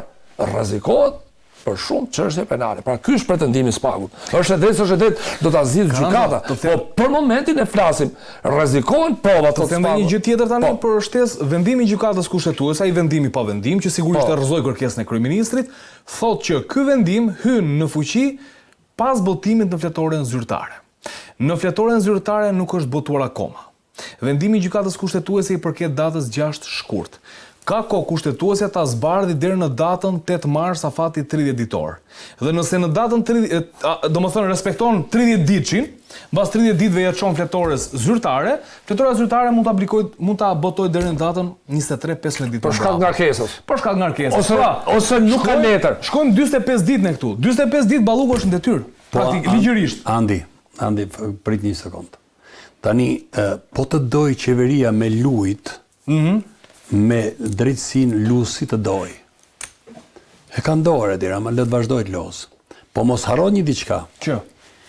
Vendimi i gjykatës kushtetuese për pezullimin e pezullimit, po, është botuar në fletoren zyrtare atë ditë që mbledh gjykata në orën 21 darkës.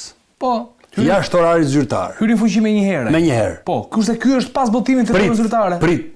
Po jo dhe ai në fletorën zyrtare, po është botuar natën mas dite.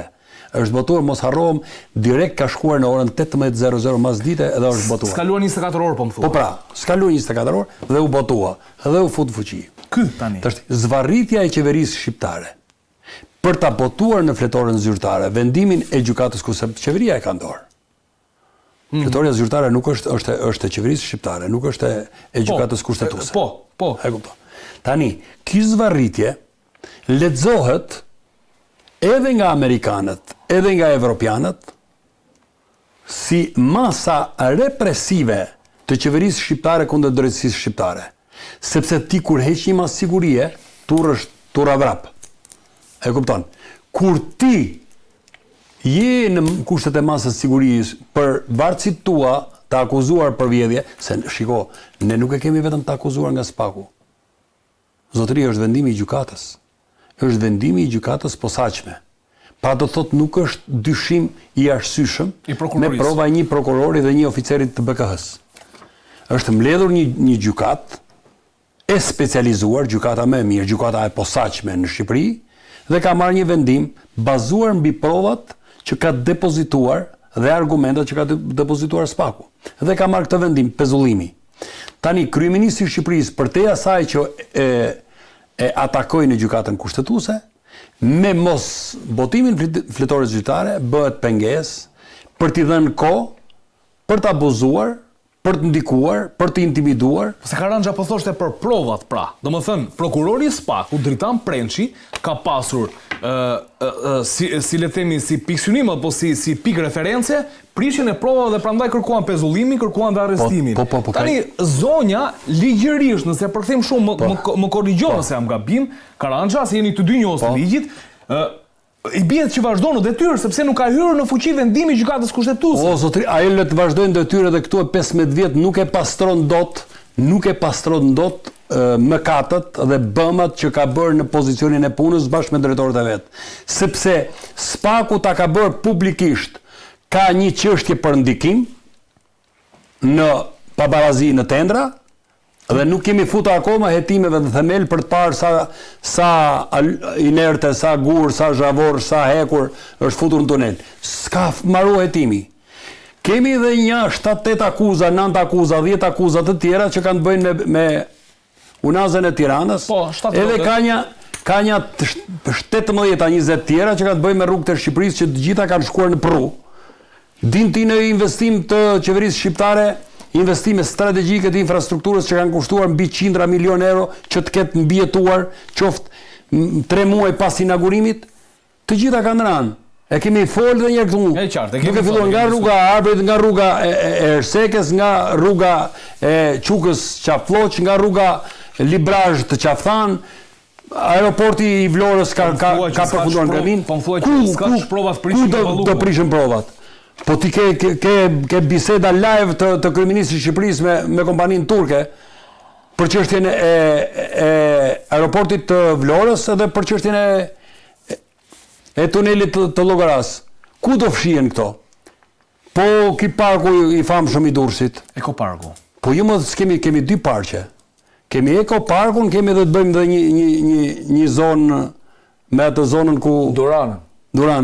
Kemi dy parqe. Se Durana është... Këtu e mush veni me parqe, po parkun se shohim dot. Jo, park s'ka aty. Aty ka pasti. Aty ka park, po ka bar dhe edhe dele që kullosin. Po bar dhe dele që kullosin, po që fshihen parat. Pa i ditë edhe një gamor aty tu kullot. Shiko kalova, tani përdoro shumë emra ekoparke, Durana e tjerë, atje pastron parat e vjedhura të qeveritarëve. Pra, në këtë kontekst, nuk mund të fshihen bëmat, sepse këtu nuk diskutohet. Shiko, me thot njëri në Facebook, thot se përdora një shifrë, unë përdora shifri që e ka nxjerrë kontrolli i lartë i shtetit, që thot që qeveria shqiptare e ka pa adres mbi 9 miliard euro. Dikush tjetër thot 10. Edhe më thot njëri në Facebook, po nga e di ti se unë se di mo i referohem institucioneve të besueshme të shtetit. Që kanë dhënë po ka një problem. Ju duket pak mjafton që kanë bindjen te majta dhe thon, "Ore le të vidhemi në atë ditë, vetëm qeveria të ri kjo që është." Kënaqen patronazhistët dhe komunistët, kënaqen thotë le të na vjedhi, po të na vjedhi Edi Rama. Mor zotri, e supozojmë që nuk janë 9.3. Por qeveritarët kanë vjedhur 1.3. 8 tjera janë shpërdoruar ndryshe. Prençi do të thoshe ndryshe atë. Jo, do t'i thoshe 9 rruga kombi për shembull. Kështu e bërë. Jo. Se kam parë. Ngoj kopjove ti këtë. Nuk e kam parë. Po kaq pra, e kam krahasuar. Okej. Mirë pra sepse debatin në televizion e kisha me Albatros Regje. Dhe i thash Albatros, mbaje me kos. Na kanë vjedhur 9 rruga kombi. Shprehimisht. Po, është kështu ka qenë dhe një patronazhist adresonte në adresën time pse gënjen. More nëse unë gënjej, inshallah gënjej unë. Se gënjeshtërime nuk ka fatuar. Kurse vjedhja e qeveritarëve ka fatuar se 1.3 sikur të kenë vjedhje, 9.3. 1.3 miliard euro, Shqipëria është shumë e varfër, është bërë nami 10 vjet për rrugën e kombit, po ama rruga e kombit sot s'ka asnjë shembje. Zero shembje. Është mirë.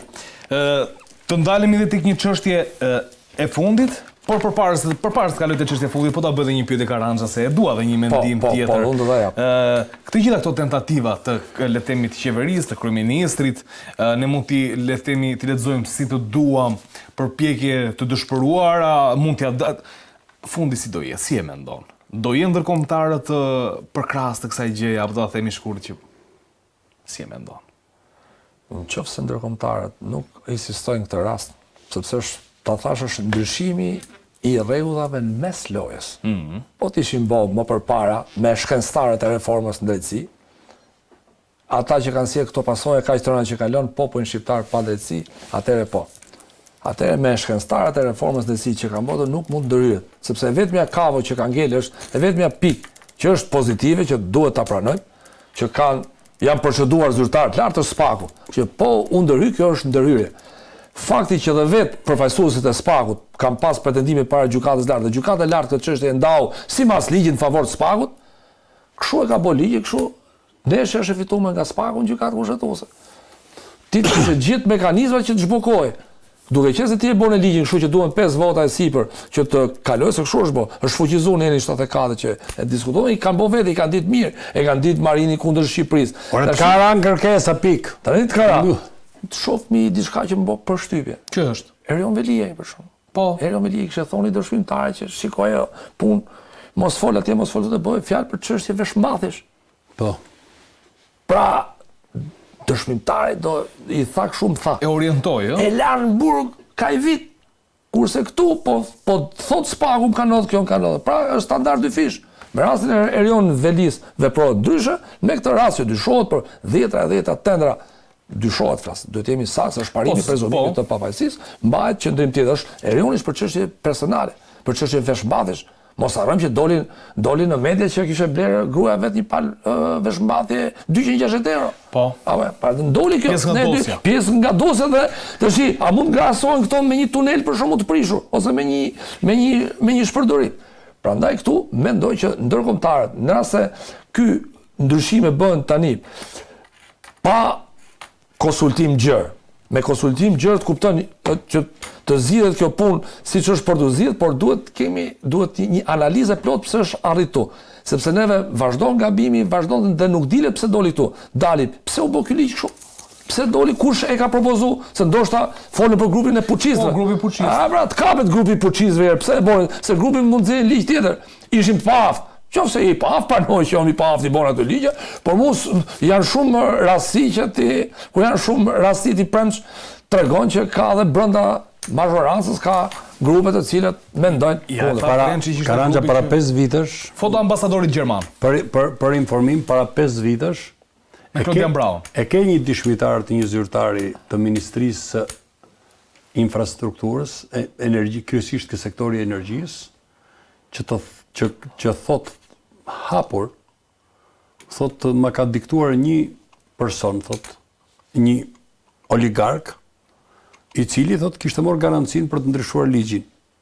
Pra, ndërhyrja e oligarkëve për të bërë, nëse ne kemi miratuar ligje për interesa oligarkësh, normalisht këtu të shkojmë. Është dhe tek dosje Metës një gjë. Këtu të shkojmë. Pati dhe një takim interesant, do mund ta përmbyll me këtë. Një vit më parë ambasada gjermane, dhe thot ambasadori Bergner, shkëmbeu mendime sot në kreun e SPAK, bravo për forcimin e sundimit të ligjit.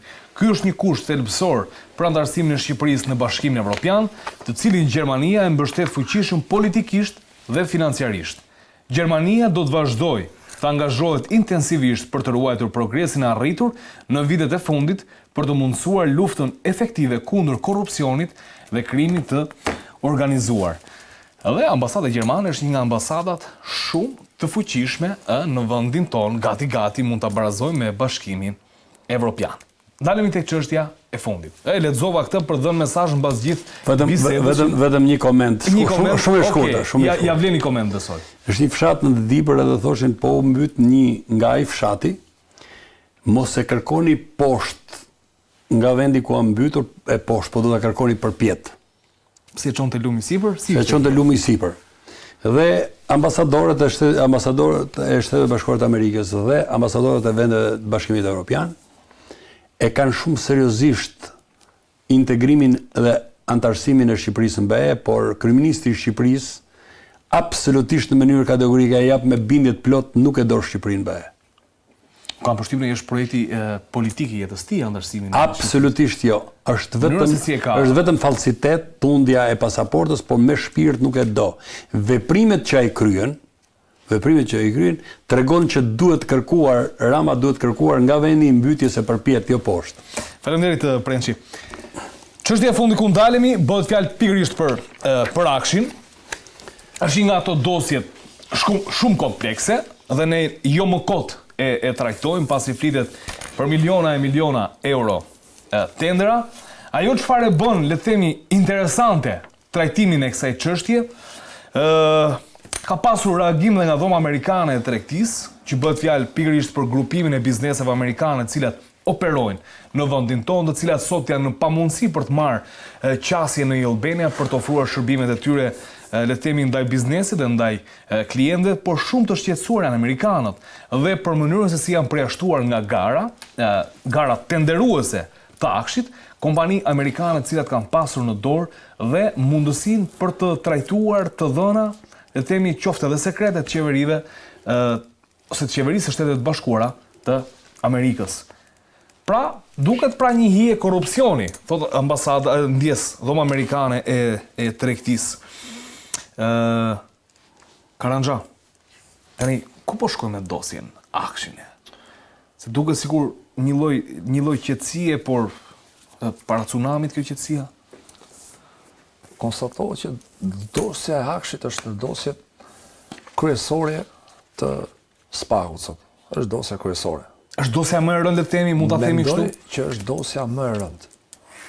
Është dosja më e rëndë sepse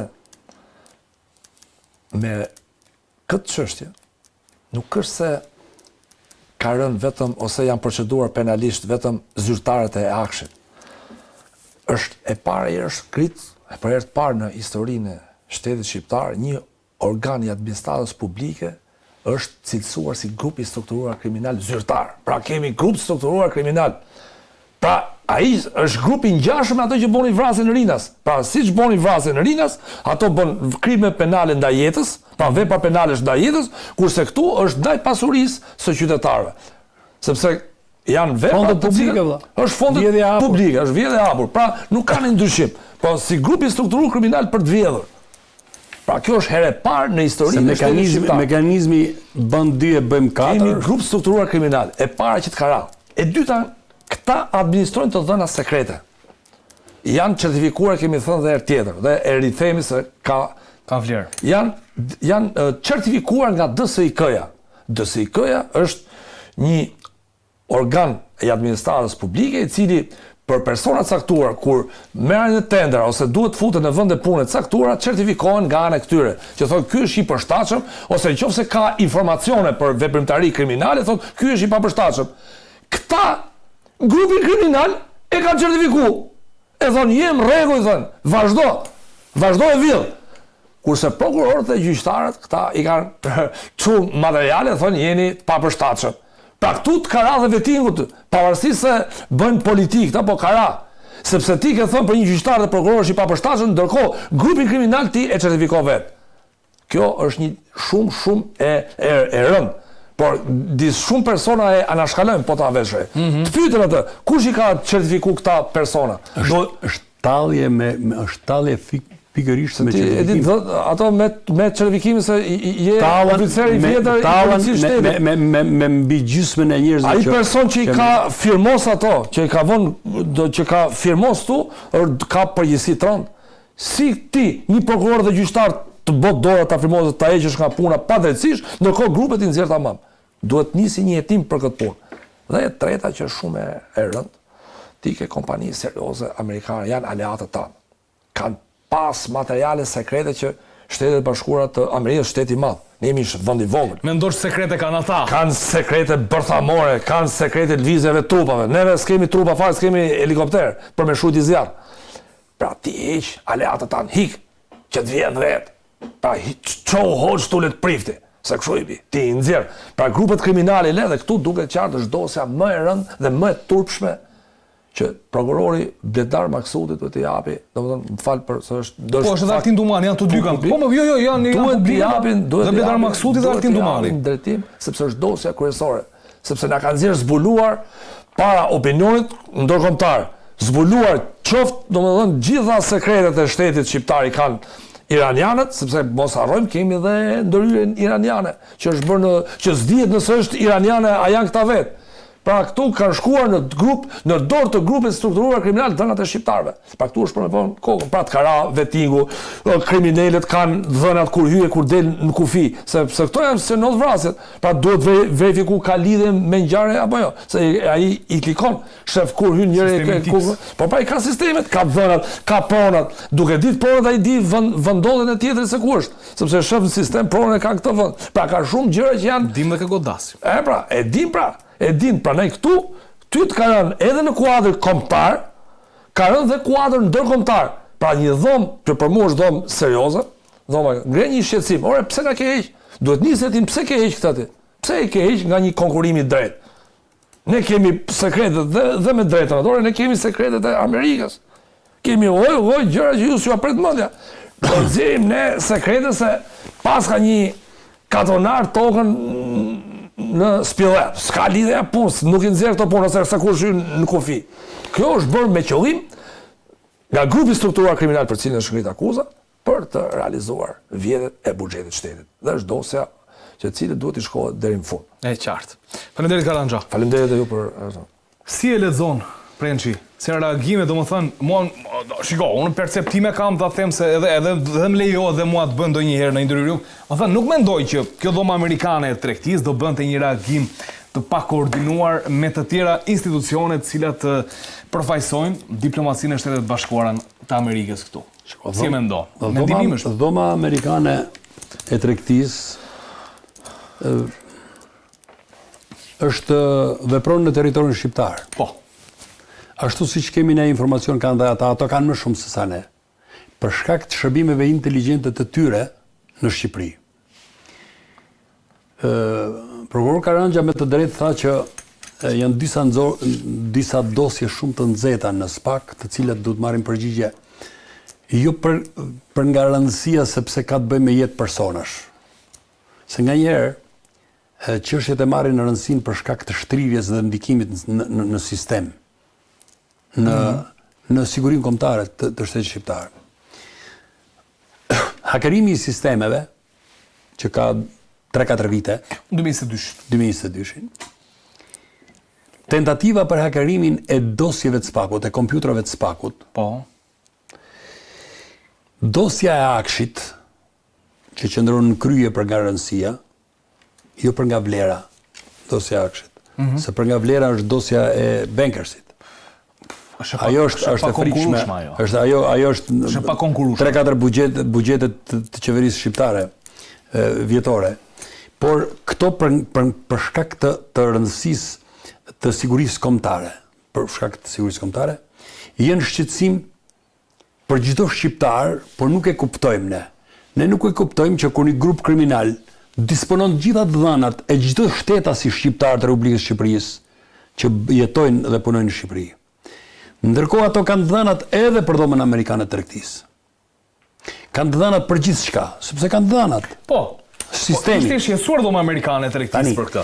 Se menaxhuar dhënat e tyre. Dhoma amerikane e tregtisë me këtë shqetësimi që ka ngritur godet në dy drejtime. Spari thotë që ne jemi të përjashtuar nga gara, me një pandërshmëri dhe vëmendari kriminale që e ka folen ose strofullën e ka brenda në qeveri.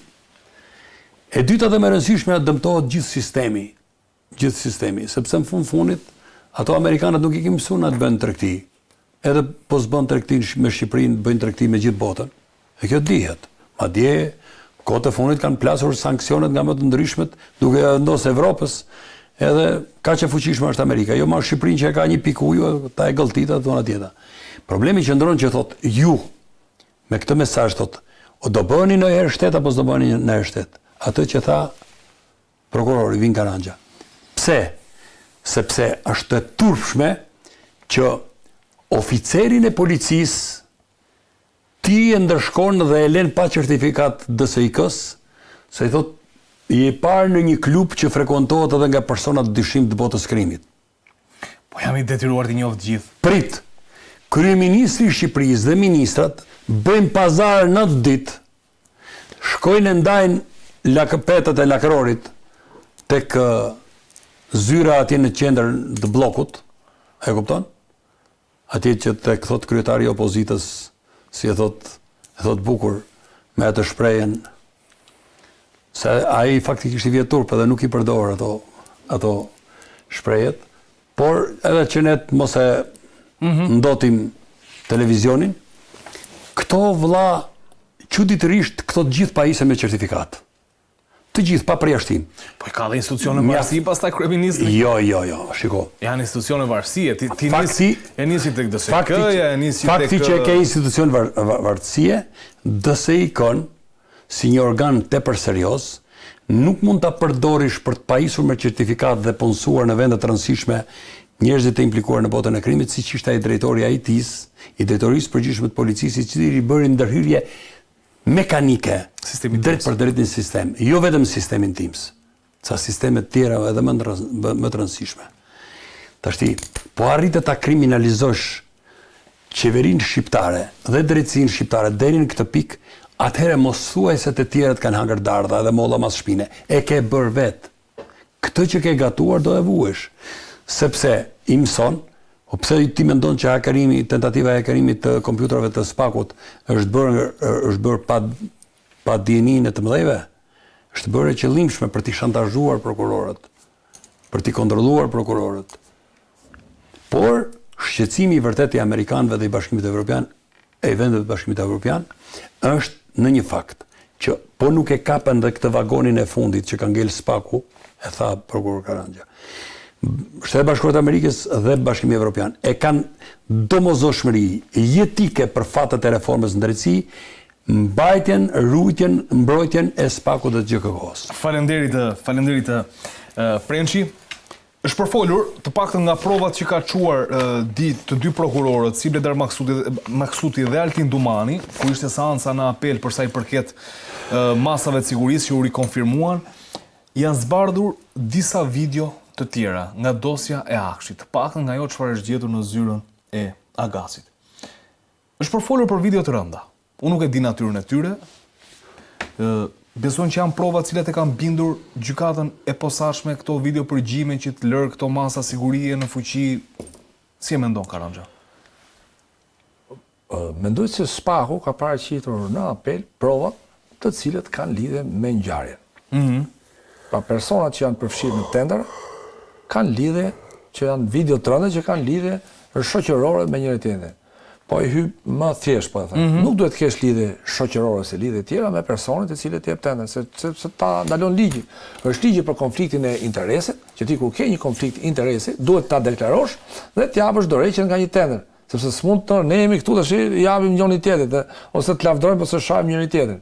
Ligji është i saktë. Ke marrëdhënie shoqërore, duhet të japësh dorëheqjen të largohet. Si dhe për i çështje penale. Kur ke njohje me tjetrin, janë rastet që përjashtohet oficeri ose prokurori ose gjyqtari, se mund të kesh njohje dhe ti e çon çështjen në favor të personit dhe palës të një personi që ke njohje dhe pala tjetër ose mund të kesh njohje ose konflikt. Ose konflikt e kundërt dhe ti nuk je i drejtë zgjedhjen e çështjes. Tani ti si jep tender atit me miliona euro nga 2 ço 4.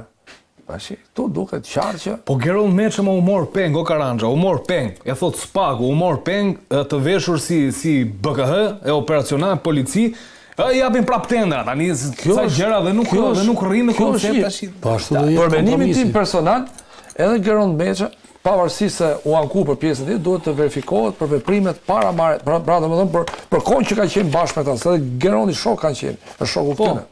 Pra duhet verifikohet, duhet jemi sakt me hetimin. Që të mos merremi vetëm me Geronin si viktim, por edhe Geronin pjesë e grupit të strukturuar, se kanë qenë bashkë ato.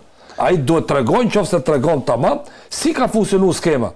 Pra të mos tregojë vetëm pjesën e pengmarrjes, po pse arritu çfarë veprimesh kanë bërë bashkë, ku ja pasurën. Duan ta ndryshojnë këtë, nuk lejohet më bashkëpunëtor drejtësie për korrupsion dhe krime. Në 28 kanë bështype, no? Që bashkëpunëtori drejtësisë i kanë marrë masat që ta përjashtojnë nga nga e drejta për të bërë bashkëpunëtor i drejtësisë, sepse ju dalin palarat. Megjithatë videot përgjime duket se janë të rënda. Të paktën çfarë fitet Video përgjimet Berisha ka një shprehje shumë bukur, thotë gosipi i Tiranës. Thashë themi i Tiranës. Thashë themi i Tiranës flet për video të rënda. Po, janë videot, por unë dhe shoh këtë prizë, mund të jenë të rënda se çfarë mund të ketë ndodhur, por më parim, nuk mund të kesh me një person që ti jep tende të kesh njohje. Marrëdhënie. Okej. Në moment duhet t'japësh dorëheqjen. Aq më tepër që prodhohet, domethënë që ka lidhje nga videot, atëherë që ky moment duhet të ishte dhënë dorëheqja me kohë. Çka video është rënd çka Jo dorëheqja tash mbrapa që ikun nga detyra. Dorëheqja kur kishte tendën, jo tash s'ka më vlerë. Video është rënd që kur thuhet nga 2 ta bëjmë 4. E mendo pasaj të tjera. Po, dhe video të tjera. Ervin Karanxha, të falenderoj shumë për gjithë informacionet sonte në Sken Krimi, e vlerësoj. Kënaqësi gjithashtu Shemsi Prençi kur gjeni mundësinë të bashkoheni panelit këtu në Sken Krimi, e vlerësoj të gjithë eksperiencën dhe ekspertizën tuaj për gjitha çështjet që trajtuam. Shikues nderuar, kjo ishte gjithçka që ne kishim përgatitur për këtë episod të kësaj të shtunën, e bashkë do të shihemi të mërkurën në orën 21 me të tjera trajtime të ngjarjeve kriminale dhe të drejtësisë, të cilat e kemi thënë e përsërisim, nuk mungojnë në vendin tonë. Natën e mirë.